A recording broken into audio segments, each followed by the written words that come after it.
Welcome to The Virtual Shift, a show looking at the seismic changes happening in healthcare with virtual care at the epicenter. Join me and my guests as we look at key cultural and policy shifts impacting how providers, payers, and patients connect, as well as how care is being reimagined both for today and the future.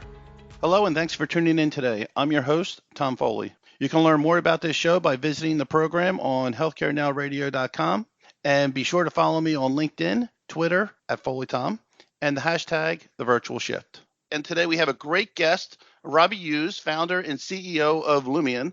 His organization had produced a study, the New Productivity Era for Perioperative Care, U.S. Healthcare Leadership Research Report.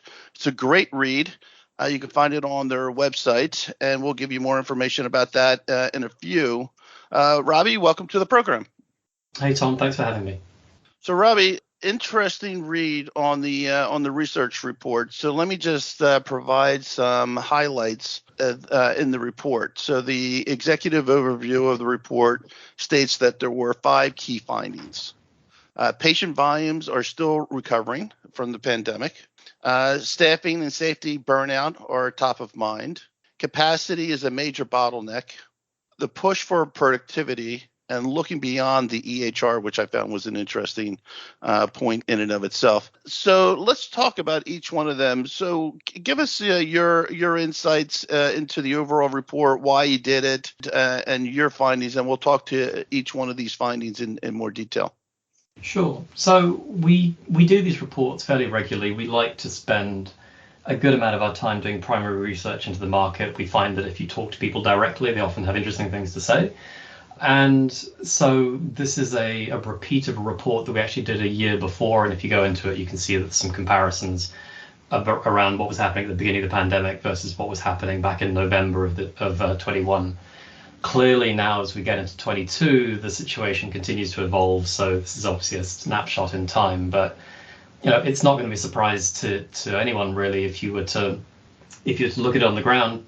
People are burnt out, and the staffing issues that we see in healthcare are a material issue for both our customers and, frankly, everyone globally.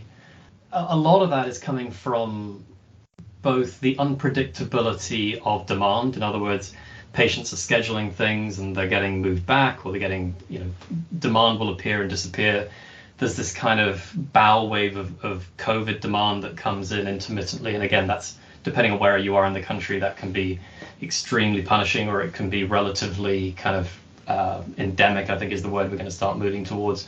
But just as we see, I think actually now in most businesses, the ability to manage flow, the ability to manage demand, the ability to understand what you need to plan for is a real issue. And for us, if we look at elective surgery in particular, this is one of the 3 key vectors you need to fix if you're interested in addressing capacity management overall as a health system.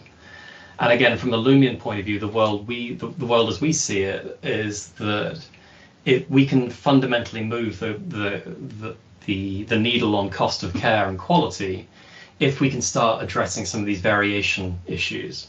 And our particular approach to eliminating the variability in execution comes from using a lot of automation. And we believe that driving automation through kind of weaving it into care delivery, both from the very first point of contact all the way through to once the patient's been discharged to home, you can use that to plan better, to organize your resources better, to eliminate redundant and wasteful activities, and transform the way that patients perceive their care. But if you can do this across the board, you can do this in access, you can do this in the ED, and you can do this in elective care, then you can actually start load balancing much, much better across the health system. And so it's that lens that we take to this report. And again, the variability drives into demand, which drives into planning, which drives into capacity, which drives then into productivity, and so on and so on. So I think all of that is well known. And what I think is good about this report is it really puts some numbers and some specifics around some of those challenges. But also, I think it's interesting to look at how people are addressing some of these problems on the ground. And again, I think there are sort of first order and second order problems here to be thought about. The first order ones being I've, as a health system, as a surgical leader or someone in access or whatever else, just dealing with the problems in front of you, that's a really big issue. And there are a lot of solutions that people are putting in now that are going to help them to some extent wrestle with that kind of demand. But I think as we're now in the second year of the pandemic, we need to start looking beyond kind of the basics, beyond those first order problems, and start thinking really about what that second order problem is going to look like. So how do we make it sustainable? How do we make it scalable? How do we think about the target operating model? What do those services of the future look like that are going to stick around, rather than just taking what we've done and, I don't know, making it virtual, taking a face-to-face visit and making it a video consult, for example. That might buy us a bit of time, but it's not going to be the long-term way that we end up doing things. So one of the findings in the report, you talk about patient confidence to begin with. Mm-hmm. So, obviously with COVID, people are hesitant to even go to a doctor's office for that matter. So yes, virtual care becomes a prevalent solution to that. But when you're talking about surgeries and getting patients' confidence in the fact that it's safe to have surgery, what do you say to that?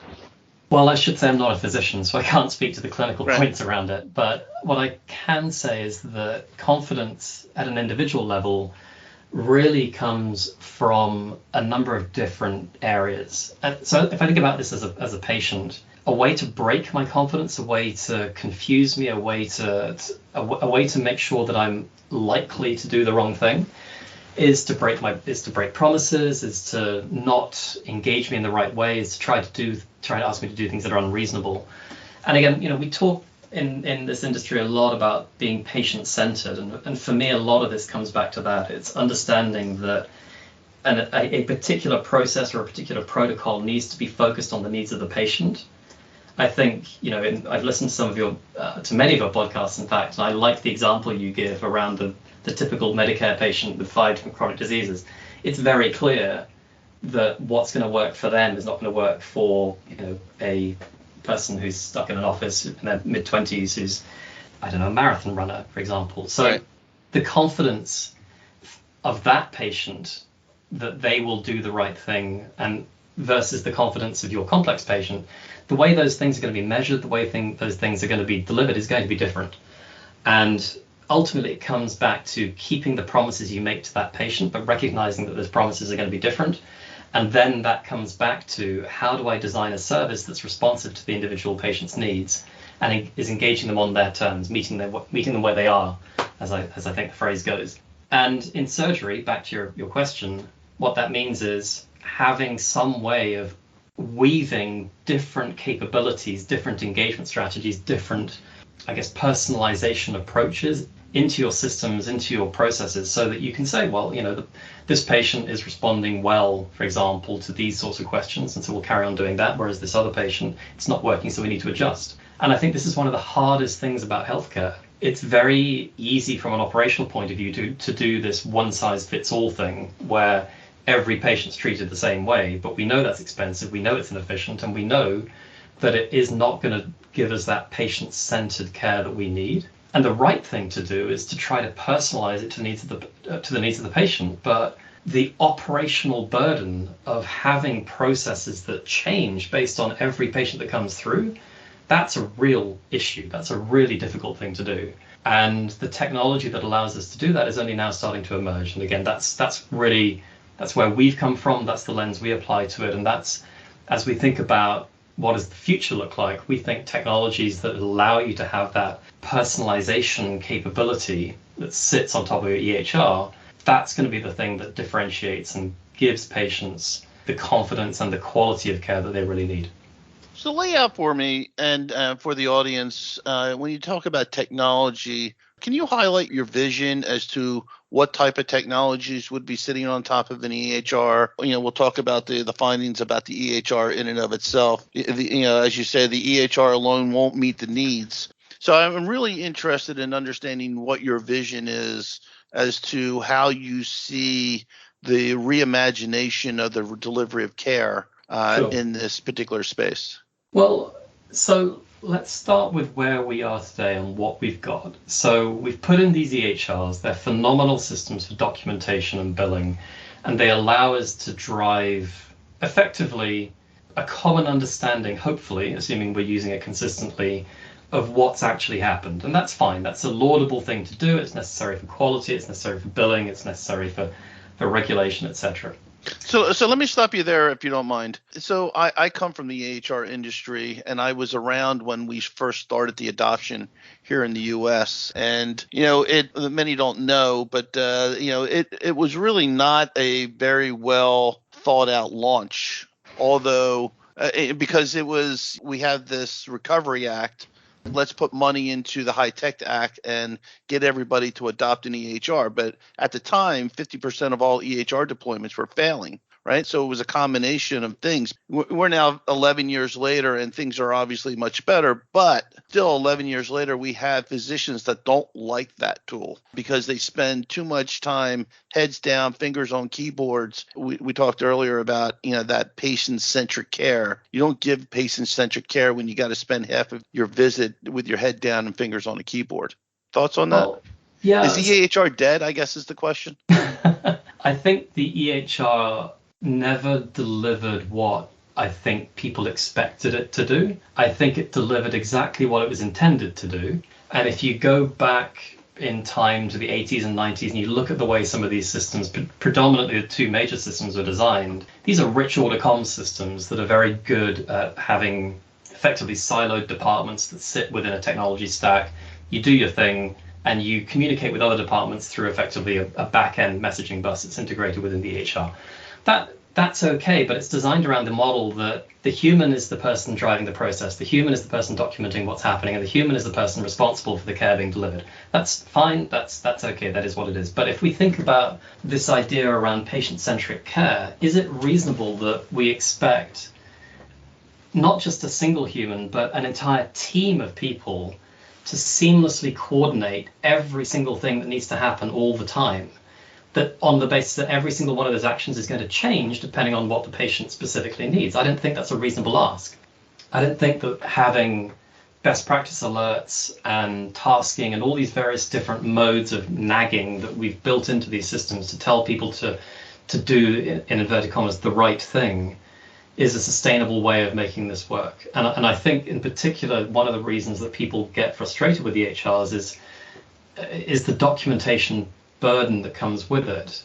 You can more or less eliminate the documentation burden provided you have some sort of consistent process and interaction guidance that's leading the user through the various handoffs. In other words, if I go in and I fill out my bit and then I go to the next person and they fill out their bit and so on and so forth, the documentation that comes out of that is minimal because because what needs to go in and what's being handed off to the next person is very clean and very well understood. The problem with that is building that out and doing it in a way that's such that it morphs to the needs of every patient.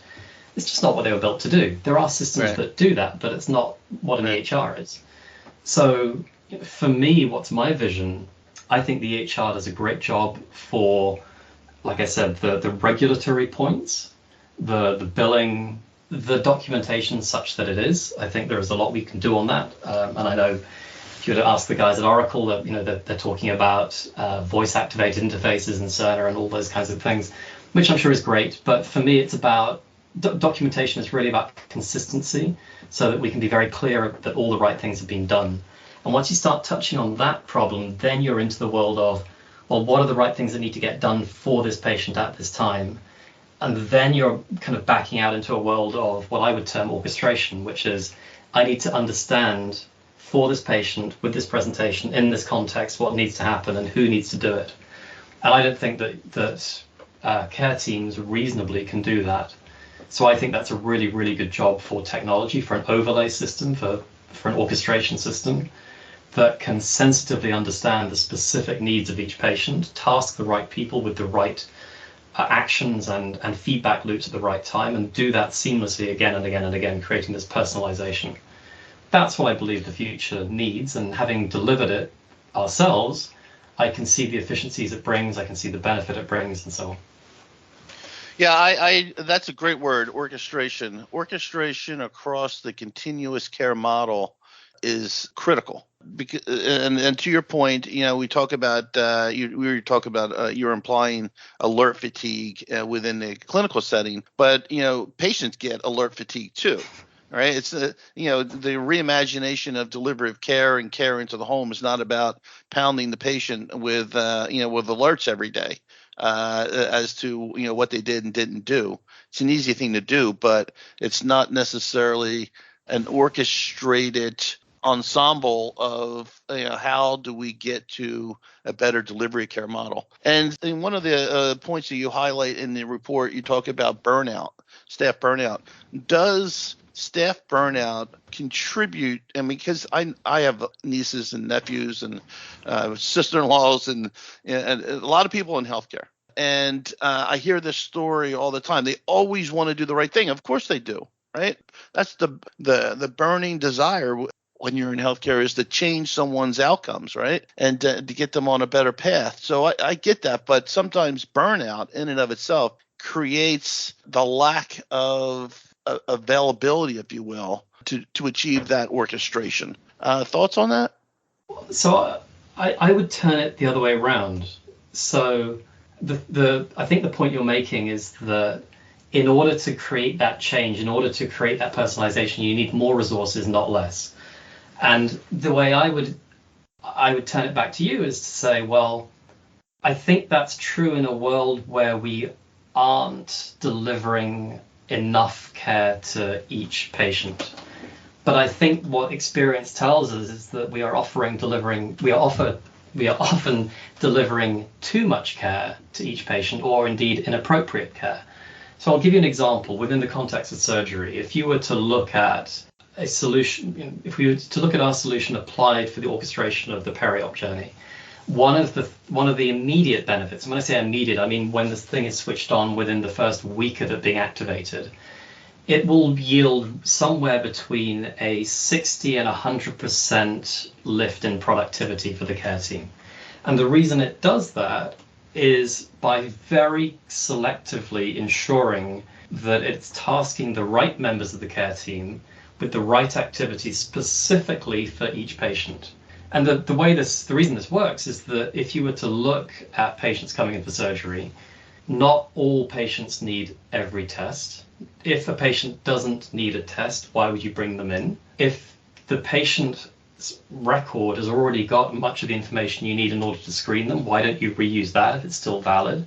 If there's information you can pull in from other systems, why wouldn't you use that? And if you just keep applying that logic over and over and over again, what you're able to do is effectively engage the patient, get them to answer a few questions, pull the rest from the medical record, pull it all together, and in the space of about 14 milliseconds, you can say whether the patient needs even to have any contact with a nurse or not. And then depending on your case mix, you will either have some modest increase, or if you've got a very low risk population, a hugely increased productivity mix. And that will change, month by month as your case mix changes, it will go up and down. But the point is, the point about well orchestrated care is that what we're trying to do is very precisely orchestrate the right care for each patient, rather than trying to put every single patient through this kind of factory model because operationally it's the right thing to do, when it turns out it's inefficient, it's expensive, and it's just a really terrible experience for the patient. It's interesting to hear you say that, because immediately comes to mind is that, there's clinical protocols to be followed. And what you might be suggesting, I could be wrong, is that, sometimes the clinical protocol is a guideline, which I would agree with, as opposed to an absolute must do. To your point, if I already have an X-ray within the last week and it's relevant, why take another X-ray, right? Thoughts on that? Yes. Yeah, that's right. But just to be crystal clear, I'm not for a second advocating that you don't follow the guidelines. What I'm suggesting is that if you actually read the guidelines and follow them precisely, you'll find that much of what you thought you had to do, you probably don't, because it will determine what relevant means, and it will determine what appropriate means. And if you were to follow that robustly, then you'll actually find that you're doing too many things. I'm with you 100%. I'm just trying to put myself in the shoes of a nurse and think whether or not with those objectivities in place, one would say, yeah, I want to have that objectivity, but if I don't do it and something happens, the liability is, and their job security, frankly, is out the door. So there's this balance. I agree 100% with what you're saying. I just think that the practicality sometimes is that nurses and doctors aren't given that flexibility to to be objective in their decision making and be supported when things don't necessarily go the way they anticipate in context of patients' health outcomes. So I think the word is the interesting word you hit on there is supported. So if I'm a nurse and I'm sat and I've got a long list of patients I've got to get through, and one of the first things I've got to do is to determine whether or not this patient needs to come in. Probably what I'm going to do is go into the record, go and have a look, go and see what's. If I can't find what I'm looking for within a couple of minutes, I'm probably going to order it, because I don't want to take the chance that it's not there or that I've missed something. Right. And that's the right thing to do. There's a natural human bias towards being conservative for all the reasons you point out. But if I kind of flip this around the other way, if we know it's there, if we can see it, if we can read the result and we know that it's valid, we don't need to order it, nor do we need to waste a nurse's time looking for it. The problem is that because we've got these documentation systems that are largely full of free text, and where things aren't structured and aren't filed in a consistent way, it's actually much harder to find the information we need in order to do this well than it should be. And so people are pressed for time and they don't do it. And so they tend to order more. They tend to err on that side of, I guess, of safety. But the reality is that we've got to be very clear about the problem we're solving. What good looks like is that we know we are robustly applying the correct care to every patient. And unfortunately, we make that a lot harder than it needs to be, because we stuff everything into EHR and hope for the best. Exactly. I'm with you. And what's kind of worse is that we have a reimbursement system that pays us for doing that. So the more we stuff in there, the more we get paid. And unfortunately, the overwhelming driving factor that characterizes care delivery today is it's too many patients, not enough staff. You could have a 1,000-bed hospital. It won't be staffed to run 1,000 beds today. There probably isn't a hospital in the country that's got a full staffing available today for their beds. And so when we can think about ways of delivering care that don't force our care team to do these extra things, to go kind of rustling through the EHR to try and find the things, this is all wasted time. This is not nurses operating at the top of their license. This is why people hate this stuff, because it's getting in the way of trying to do the right thing.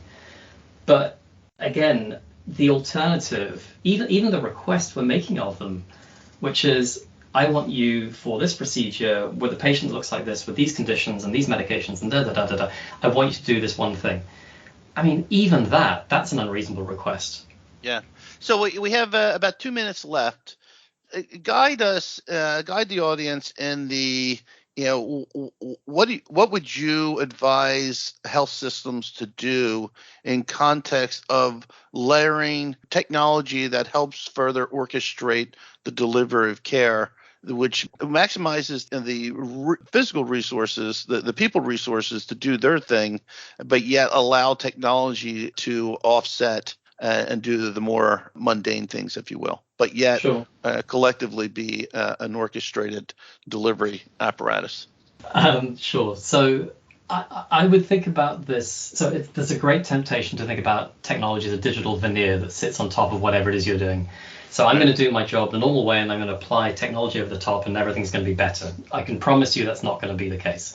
It's going to be more expensive, it's going to be more error prone, and it's not going to deliver the outcome you expect.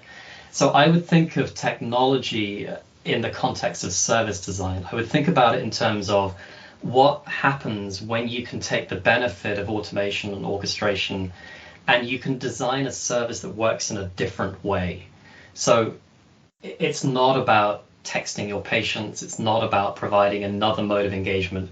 It's about trying to weave these technologies and these additional modes of access or decisioning or handoff or whatever it is into specifically designed workflows so that you can get the benefit from it.